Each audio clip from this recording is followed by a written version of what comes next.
Welcome to my talk today. So my name is Eugene, I work for Linaro, and my talk today is called Kernel Debugging, where is my debug data? So I will try to answer this question in a few ways.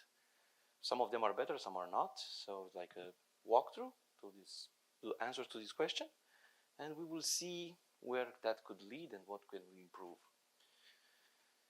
Okay, so first of all, a quick introduction about kernel debugging. Why do we need it? Why this talk here? Why do we need debug data? So, of course, all pieces of software have bugs. That's like a known, well-known truth. So, no matter how hidden they are, where they are, there are some bugs. So they will show up at some point. And the kernel, which we talk about today, is no exception. So it has some bugs. Now, how can we improve that? How can we debug the kernel in different methods such that it will help our work as a developer, as a creator of kernel code, as a creator of devices, and so on? How can we improve it considering what is available today? So the first question that would come to our mind, can we print debug messages in our kernel to debug it? So yes, of course we can. And it works. We can print debug messages. That works many times, and many of us do that when debugging the kernel. We just print debug messages and find out information about the kernel. But it's not really very, efficient, because you need to do a lot of plenty of iterations. It's tedious. You need to write debug messages and print out what information the kernel has. So can we do it? Can we do it better, in a better way than just printing out? Yes, and you cannot debug your friend's bug because you cannot modify his code and add prints to his code to figure out what's wrong. So we have something like a debug tool, for example, like GDB, which probably all of you already used. So that's like one option to improve, considering you don't want to just use debug messages. One thing that's in the kernel and helps us debug the kernel, it's something that's called pstore. Maybe most of you already heard about that. pstore, in just one sentence, allows you to store logs in a storage or the RAM section, such that when you reboot your system, your device, you will get the logs from your previous run and figure out what was wrong there. But pstore has some disadvantages, like any other method. You need to have a persistent storage where to actually store what the logs that you obtained. Or if you store it in RAM, it has to survive a reboot. If your RAM is flushed after reboot, then you will lose it. And you have to reserve this RAM. Of course, that means you will get less RAM for your usual operations. So it has some kind of a little drawback for this. So also, what I would say that would be an even bigger drawback, what happens if your memory gets corrupted or you cannot gather the data with pstore? Your kernel just freezes or hangs or crashes so badly that you cannot find your data. In that case, pstore would not be useful for such systems, for such devices. So we'll put a question like the presentation of the title of my presentation, where is my debug data in this case? We have no debug data. This is pstore. There are also some other ways, in case pstore maybe doesn't work. Let's see if we have another option. There is something called kdump. Maybe some of you guys use it or not. I will just run quickly through it. For kdump, we have another kernel that's like a safe kernel, a backup kernel, that will just run and collect the data from the crashed kernel or the stopped kernel or the frozen kernel. So this method should work in some ways, but again, it has some drawbacks. In some cases, it might not work. So let's figure out some drawbacks of this method. What happens if the crashed kernel cannot start the backup one? It's like it's frozen and it cannot do anything. It cannot start it. What happens if the new kernel cannot boot to some reason or whatever? Or maybe the firmware or the hypervisor doesn't allow the kernel to boot, to switch to the exception level that it needs, or something like this. And of course, you need to have a region of RAM reserved for this kernel. So again, you need the drawback of having a pre-reserved region of RAM for some event that might never happen. So you lose some kind of a memory region or performance, or there is an impact on the running of your system because you reserve this always and maybe you never use it. So coming back to my title, where is my debug data in this case? In the case where this kdump method doesn't work. You will say, let's attach a debug probe. And if you attach a debug probe, you don't reserve a RAM. You don't depend on the fact that you need to restart and or keep these logs, or even if the kernel crashed or whatever, you add a debug probe with JTAG or something, and you can get everything you need. You can see all the values, you don't need printing, you can iterate through all the cores, all the data, all the RAM, everything. So this is like, looks to be like the perfect way to debug any kind of system. Of course, this method as well has some drawbacks. What could be those drawbacks? You need a debugging port or a debugging chip or a debugging bus. Do you need that to tap into the system? So you actually need physical access to that device to connect your probe and the debugging port and another device attached to it. So it doesn't work maybe in all cases when you need to do kernel debugging.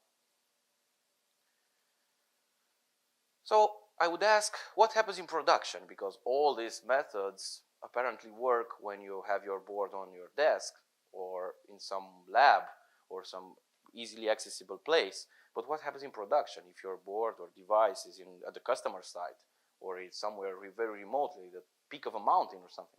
What will you do in production if you want to get logs or debug data from your system that has an issue? In production, we always have devices with limited memory, power, and cost. Of course, it's very important for production devices. So in production, it's most likely you won't have any debug probe attached to your device, which runs maybe on a peak on a mountain, or you spread millions of devices. You won't attach debug probes to millions of devices. There is no extra memory to run pstore on those devices because you cannot, the cost will just go too high. And there is, again, no extra memory for kdump kernel. So what I will try to present today is some way that works for some devices in which maybe you can still get some information, some debug data from such devices that don't have access to all this. Like another method that could work in some cases, like all the previous methods, which work in some specific cases. So the next question would be, maybe we can use another piece of software or firmware to inspect the crashed kernel or the debug kernel and figure out if we can get some debug data out of that. So one thing that's in the kernel right now is something that's called firmware assisted dump, which apparently looks to be like the help to dump the memory with the help of an upper level firmware. So it also has its limitations. You need to actually have a firmware. Some devices don't, or don't have a firmware that can do that. A storage where to save it, or maybe just send it through some network or something. And this is the kernel knob that's now upstream. It's an interesting idea. It works only for PowerPC, but in fact, it's like a firmware-assisted kexec, kdump. So the firmware will just start up a secondary failsafe kernel, just like in the kdump example. So this is not something like the firmware really does, or something that the firmware really helps in getting debug data. It just helps boot your secondary kernel. Okay, so let's move forward. What can the firmware do more than that to help debugging? So the firmware could, also in theory but also in practice, dump your whole memory. So it could just tap into your system and dump the whole DRAM, the whole RAM memory. So that could work, of course, but how big is that RAM? How big is your debug data? It's 16 gigabytes, 64, 500, how much? It could go indefinitely. So what will you do with such a big dump? Most of the dump RAM is useless. We don't need all those 0 pages, user spaces, maybe user pages, or things that are really not of interest for our debugging the kernel. So the question would be, can we make this better than just dumping the whole RAM? Because usually that's what happens when you debug a system. You dump everything, and then you can just inspect through it. Can we make it better than that? If the firmware can, then we can. If the firmware can help us to just pick out things from the RAM that we need, then it would be interesting for us. So we would like to tell the firmware which areas would be of interest for debugging. So the firmware would know which parts of the kernel to just copy for us so we can analyze. So the ideas would be to make it small enough but still usable and have the production case in mind. We have limited storage, limited memory, and limited cost. So I'm coming with this proposal, which now is called kmemdump, and I've sent this to the community. And let's see what's kmemdump, what can it do, and how it can help us in the specific cases of such devices that would need something like this. So we want to select some regions of the memory to be able to store them in case of a cataclysmic event, like a crash, like a free or frozen, like a lockup or something, and when the other methods do not work. So what would the kernel need to do? The kernel will need to mark those specific regions that are vital or interesting for a possible dump, because we don't have the whole memory. So we can mark using this API, kmemdump register, where you can pass a name, a pointer to a memory area, and a size. Can we remove those regions that we previously registered? Let's say are no longer of interest for us, for the kernel, for the dump. Yes, we can. So kmemdump will provide this API. Next is, okay, we marked all these regions. We know them. We have them. What do we do with those regions? What happens with them? How do they get exactly the data? How does it reach us? So kmemdump supports a backend. A backend is another driver that implements the communication with the firmware or remote processor or whatever other device or piece of software there is on the system that could help debug and dump all these regions that were previously registered. And this backend just taps into kmemdump using this struct, and it has these two APIs. So basically all these regions are then called back into the backend, and the backend then will handle all those regions further. Let's see how that happens. So what's the purpose of this backend? As I was saying, the backend could, in theory, keep a list of the regions inside the backend. Yes, it could. Could it register all these regions inside the firmware such that the firmware would know where the regions of interest are? Yes, it could. Or maybe could share this list with a remote processor. Let's say a remote processor is doing the dumping. The remote processor could access this list and read through the memory, iterate through it, and copy all the data that is registered into some dump mechanism. So yes, it can. So the backend can also simply do nothing? The backend can do nothing? Yes, it can do nothing. So it could simply ignore everything. That works as well. It doesn't make sense, but it can.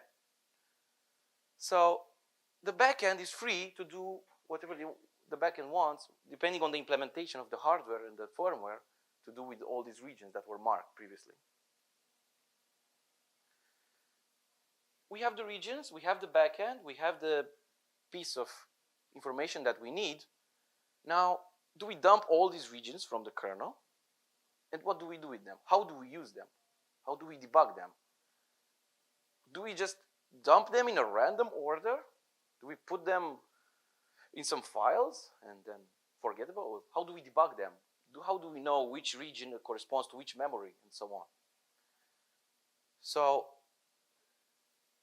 what if we can arrange all these regions into a core image file? What is a core image file first? A core image file is a ELF first, that's a special type called core file, and it has a lot of information about the kernel or the program that it represents. It's like a dump of a memory, of in our case a kernel, and it's in a standard way represented such that it will help us to debug it. So here, this is the output of the file command on a core file. So we figure out a lot of things looking at this command. This core file belongs to an AR64 architecture, and it also prints us even the boot command of the kernel that was running. Further, if we dump the ELF header of this core file, we can understand all these things from this ELF. It has a magic, and this magic basically tells us that it's a core file, this type flag here, the architecture, class of file, and so on. What is interesting, it has entry points, program headers, section headers, and in here we can notice that we have 27 program header entries. So this core file has program headers with sections inside. loadable sections, but in this case, it's a core image file. Now, what is the difference between a core image for a kernel and the core image for a usual program that crashed? The difference is done to this ELF note. There is a special section inside this core file which is called a note, and in this note there are some specific kernel data or information that helps any kind of tool that would debug the kernel understand what is this kernel, what's the architecture of the kernel, and some specific arguments for this kernel, how it was built, command line, and so on. So if we display this ELF node, we see that there are different type of structs. These are status and info structs from inside the kernel that are being dumped. And there is also this interesting node which is called VM core info, which it's not in a ELF itself. It's just a node like an addendum to the ELF, and it has a description data which apparently looks to be random numbers. But if we decode this description data further, it's actually a text file that includes so many information about the kernel that's being debugged in a text way, but this is parsable, and it has a lot of entries, including the version of the kernel, page size, some symbols, offsets. So you can see a lot of symbols here that are very interesting to debug a kernel, like what is the page size, what is the VM offset, and so on for the kernel, like the print k ring buffer, the print k static ring buffer, data ring, and so on. So all these symbols here, in fact, point us to the address in the virtual memory where those symbols in the kernel, in the core dump, are available. So then our tool could parse this and figure out where in the core dump are all this kind of interesting information that allows us to inspect this crashed kernel. So what regions we would need to be able to put in our dump such that we have a minimal information, a minimal tool that would be able to read this? Of course, those regions that are of interest are the symbols and the sections that are present in this structure.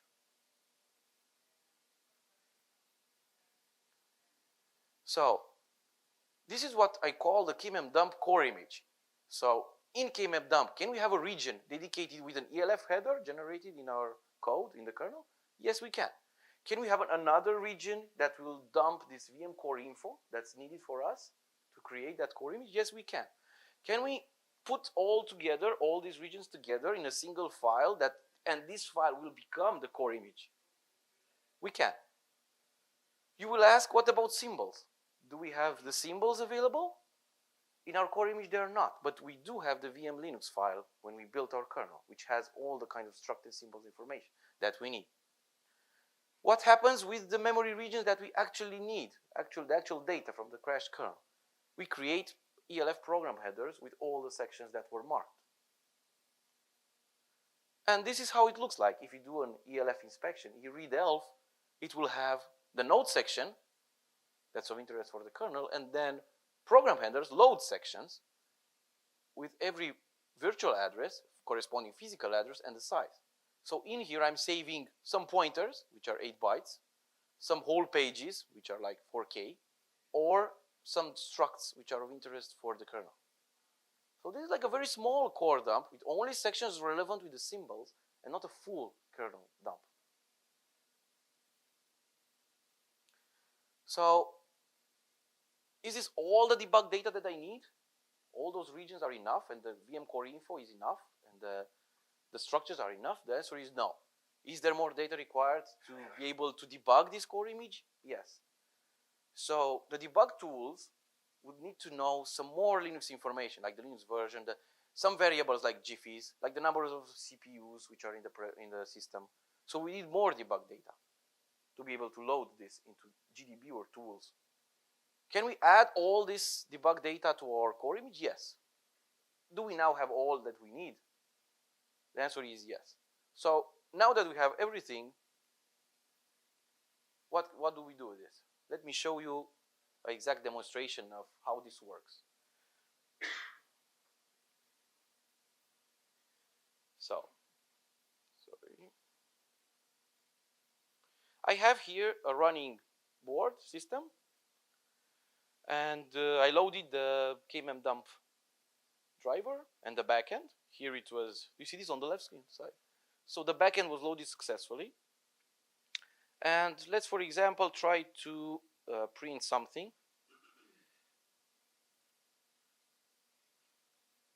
Into the log buffer, as an example, such that we will be able to retrieve it later.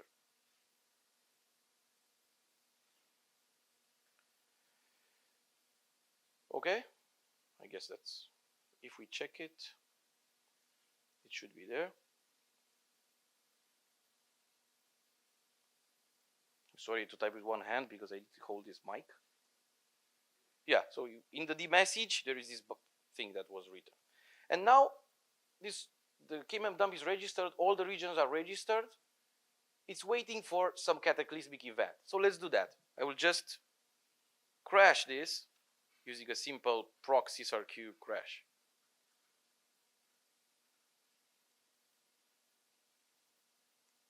So it crashed. Now the system crashed. There is a panic, the kernel crashed. Okay.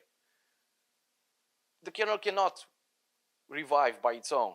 It cannot figure out what was wrong by its own in this case, because there is no pstore, there is no kdump, there is nothing that would help us debug this. So in this case, the firmware will kick in, because the firmware will help us. The firmware will kick in, it will start to read the table of the regions that were stored by kmdump, that was in the backend for this firmware, stores all the regions, I mean the pointers, the address to each region in some kind of a table, and then the firmware kicks in, reads the table, copies all the elements from the DDR memory, the RAM, and then I can dump them using an external tool. I can connect with a USB, it starts up a USB gadget, I can connect with a USB tool, and then I can copy through the gadget all the dumped memory that the firmware dumped for us. So at some point there will be an interrupt. Here it is. So now the firmware kicked in, the kernel is no longer running, but the RAM is intact. The firmware just waits for the USB gadget, which I have here, and I just use this tool. Something is wrong with my...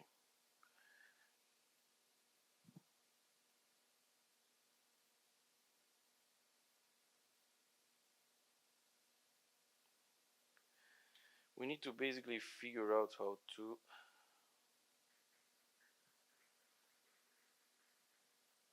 use this tool.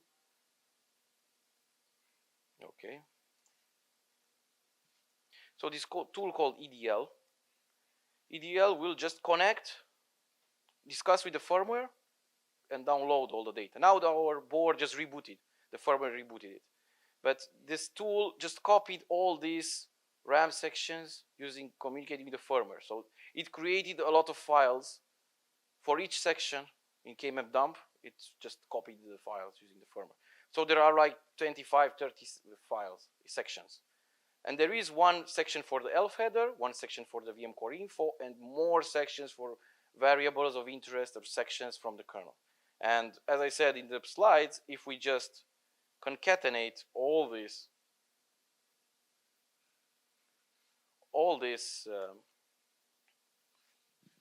files into a single core image, this should be our core image, right? So I just put them together like simple cat. Put them together, and now I will be able maybe to see what will happen. I just copy this file here on my laptop because I have it remote on some board that's connected there. And then I'm invoking this crash tool, which is a very neat tool. I pass it the VM Linux symbols file and the file which I just downloaded from my board. The crash tool starts, reads up everything. Oh, you don't see it. You don't see it. So I'm sorry for that. Okay. So I just copied this. And now the crash tool, let me do it again so you can see. Thank you. So I'm invoking this crash tool with my VM Linux and the file which is just downloaded from my board. So this crash tool will load all the symbols from VM Linux and will load the actual memory dump.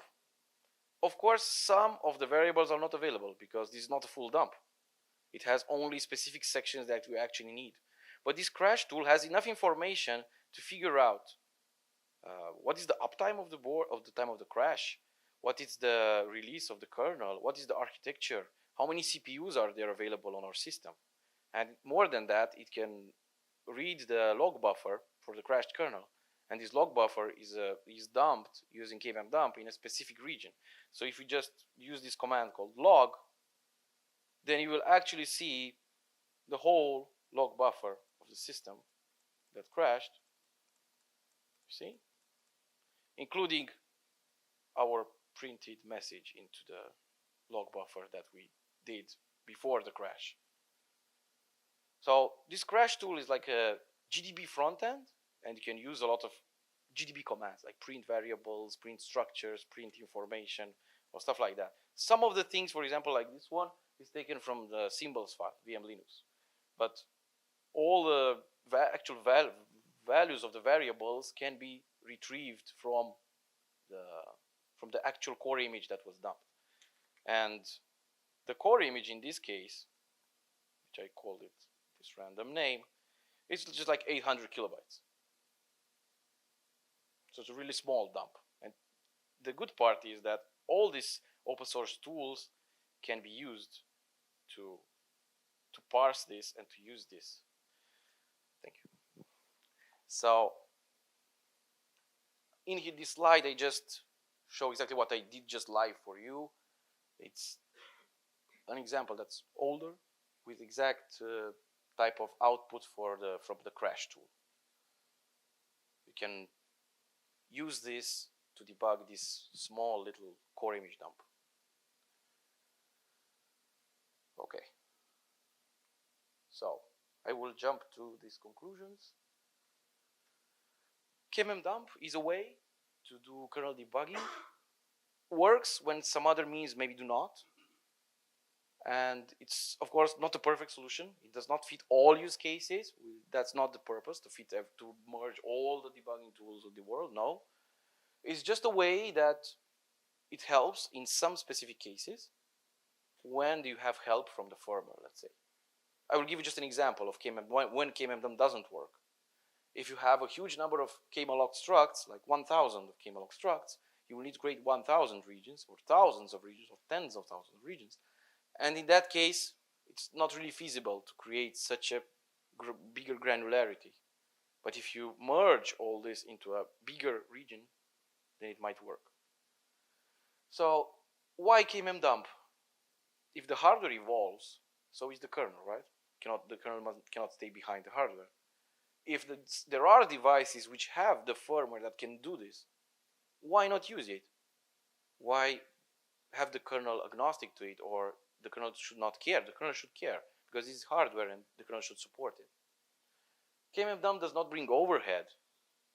There's just a function call that registers a buffer one time. There is no copy. There are no delays in the usual run of the system. There is no copy of data. The regions are just marked. You get a pointer, and then that pointer is taken by the firmware. There is no dependency to a panic handler or code execution to run when something bad happens, like a freeze or a crash. There is no dependency to run that. There is no panic handler running. You saw that I crashed the system, and then the limbs did nothing, just display panic, and that's all.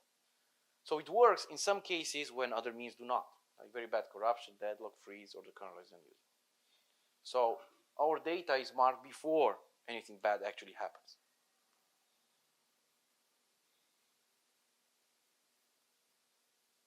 I guess that's it. Thank you. I've added here some references to my RFC that was sent like 1 month ago. This is an old RFC on a pstore based solution, and the original Minidump patch series, which I based my work on. So I would like to thank everyone who reviewed and all the people who worked on everything here. And if you have ideas, contributions, questions, or anything, I'm here. Or if you want to ask now, I'm also here, as long as we have some time.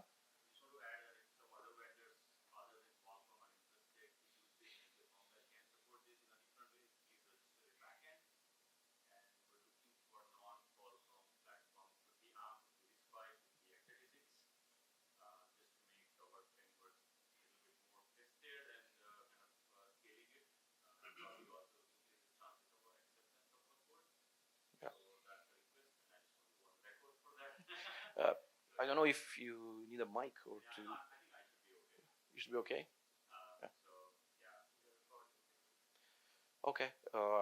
By the way, I discussed with the Google team, and they have a driver downstream that's similar with this. So I will try to add that to this whole series, and then try it out on a different kind of platform, and see how that fits in the whole model. Thank you. Yes, a question? So how about the work the firmware does here? How substantial is it? Honestly, I don't know because it's firmware and I didn't see the code. Ah, The okay, so firmware. you're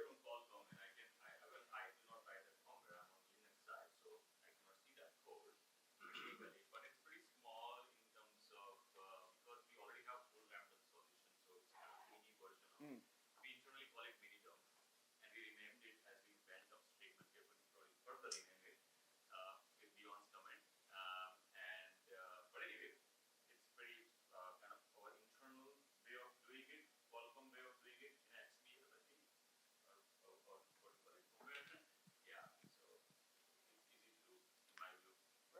right. Why I'm asking is that I'm kind of interested in this, but more for like personal debugging rather than.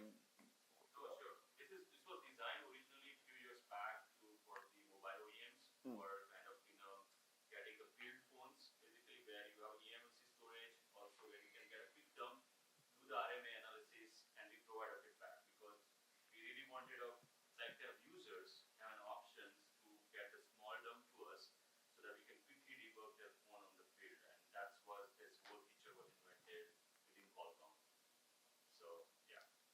Right. Gotcha. So even if you have like a hypervisor or something that could trap and interrupt, let's say the Linux kernel is feeding a watchdog, and at some point it does not. If you trap that watchdog timeout in a hypervisor that has access to the full memory, that hypervisor could do exactly what this firmware is doing.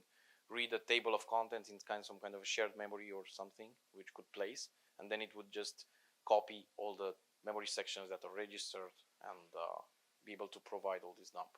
Yeah, sure. I was mostly thinking because I'm very lazy. I didn't want to write the code of assembling the elf back again. So I thought maybe you had some ready-made solution. Dump already creates the elf header. So when you register a new region, the header is being updated with the new region. With right. Sections, there is a computation. The header is increased. All the sections are moved. So there is a new program header added there.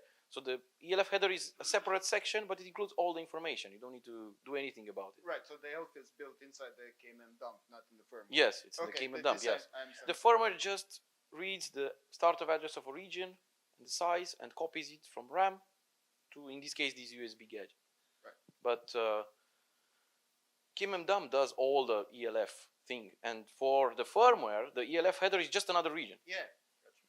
That's it, and the VM core info is the same, just another region. It's inside the memory of the kernel, like a struct allocated inside KMM dump that then is dumped. Right. Yeah, that's very good. Thank you.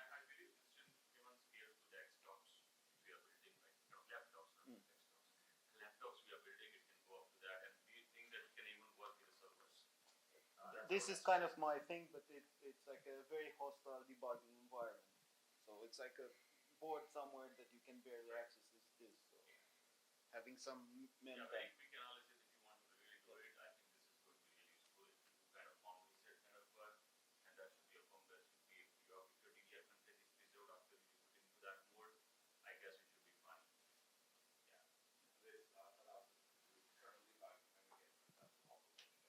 Yeah.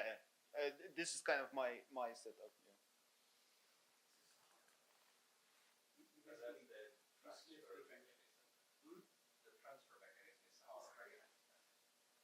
When you crash the machine, you went to Sahara. So effectively, a KMM dump writes a list of names, pointer sizes, and then when the reset happens, when we boot the system again, we see that there is this content, and we enter a mode where we open up a USB, set up USB so that we can fetch those regions out of the system.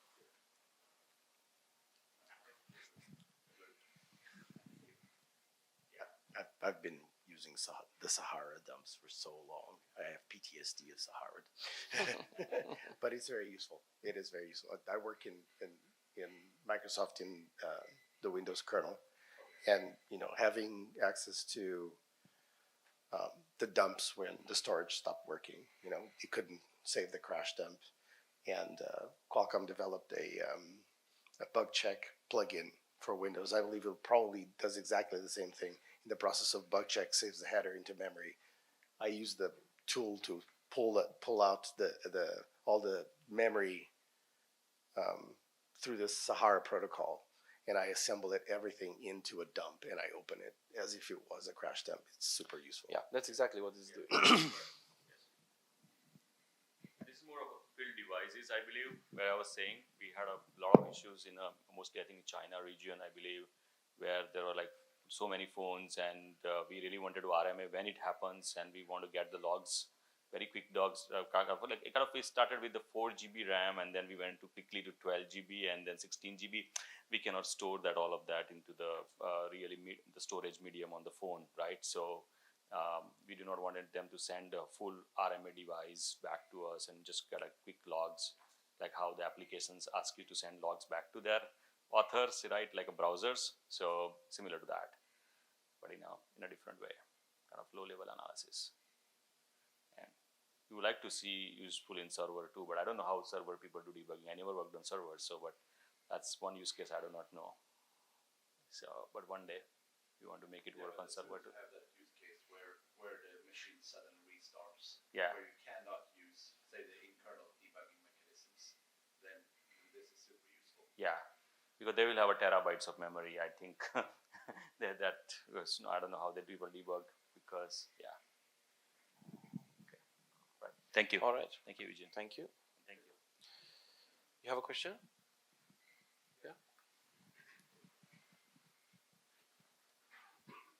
Yeah, just I would like to ask what is the intended use scenario of those APIs you showed in upstream kernel, for instance, like you can register memory region and all that, but is it expected that kernel subsystems will start adding those regions and using that? Is a complete feature, like an optional feature that if you want to do that, you can enable it, and then if you are interested to register some specific regions, you can, but there is nothing mandatory. So this is not really part of this symbol is not selected by anything else in the kernel. So it's just like a new feature that doesn't have any kind of dependency and nothing should depend on it. So there's no expectation from any subsystem or drivers to use it unless they intend to do so. So no, it will not change any kind of kernel behavior. I suspect that was your actual question, right? Okay, thank you.